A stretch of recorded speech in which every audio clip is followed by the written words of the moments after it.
इसमें आगे वर्णन कर रहे हैं और कह रहे हैं काम क्रोध मोह स्मृति भ्रंश बुद्धिनाश सर्वनाश कारणत्वा। काम क्रोध मोह स्मृतिर्भ्रंश बुद्धिनाश सर्वनाश कारणत्वात्।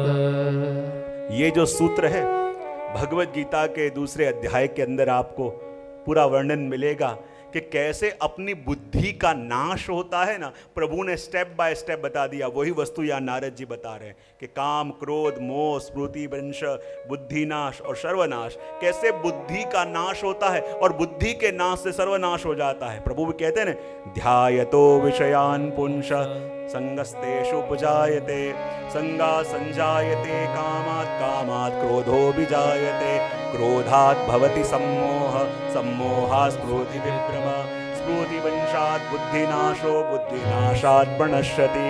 ये पूरी श्रृंखला, ये पूरा क्रम जो है उसकी शुरुआत कहां से होती है? ध्यायतो विषयान पुंस। अपन को लगे कि कुछ गलत कर नहीं रहे, पर गलत सोचने में क्या प्रॉब्लम है? गलत कर नहीं रहे, गलत विचार करने में क्या समस्या है? बोले ये विचार आप नहीं कर रहे, आप बीज बो रहे हो। और जैसे ही गलत वस्तु का बीज आपने बोया, आगे क्या होता है?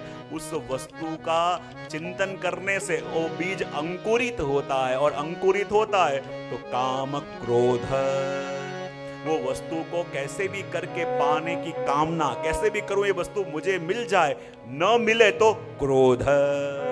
इतना प्रयत्न कर रहा हूं, जो वस्तु मुझे चाहिए क्यों नहीं मिल रही? क्रोध।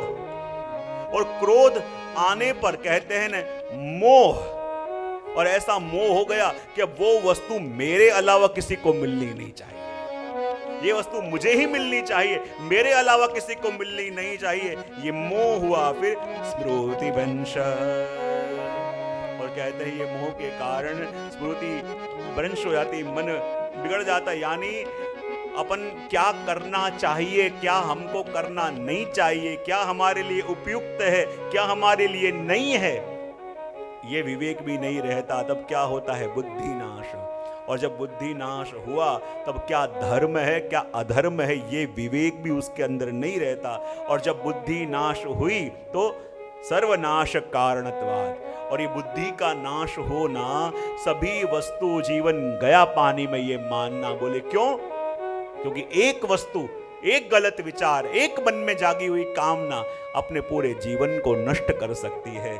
और अपन को ये भान भी नहीं होता कि गलत सोचने से क्या हो गया। ये गलत किया तो करके आप भूल भी जाते हो, पर गलत सोचा उसका प्रभाव मन के ऊपर बहुत गहरा पड़ता है। और जब बहुत गहरा पड़ता है तब वो वस्तु की कब आपको एक कामना जग गई पता भी नहीं चलेगा, और वो ले जाएगा जीवन के सर्वनाश तक। इसलिए सावधान यहाँ अपन को नारद जी कर रहे हैं।